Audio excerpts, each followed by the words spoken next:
महाराज जी, मेरा ये प्रश्न है कि जो व्यक्ति अपनी आखिरी सांस बेहोशी में निकाल दे, अगर उसने पूरा जीवन भर भजन किया है महाराज जी, बट ऐसी स्थिति आ गई कि फिर आप कैसे जानते हैं कि उसके अंतिम चिंतन में भगवान नहीं थे? अगर बचपन से भजन का अभ्यास किया है तो मृत्यु के समय भगवान स्मरण देते, ये भी ध्यान रखना।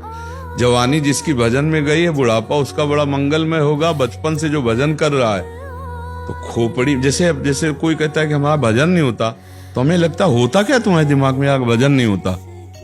क्योंकि अब दिमाग की नस नस नाड़ी नाड़ी में वही बैठा है, बचपन से वही किया है।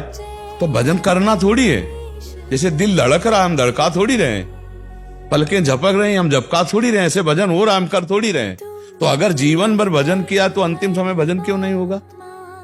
अंतिम समय भगवान उसकी स्मृति में जागृत हो जाते हैं, यही तो कमाल है भजन का। तो आप कैसे कह सकते हैं कि अंतिम समय उनका भजन नहीं हो? क्योंकि वो अंदर की वृत्ति की बात है, वो कोई बाहर है क्या कि राम बोले कृष्ण बोले तो भजन हुआ? नहीं नहीं, वो तो दिल में धड़कन के समान चल रहा है, राम राम राम, कृष्ण कृष्ण कृष्ण, राधा राधा राधा राधा।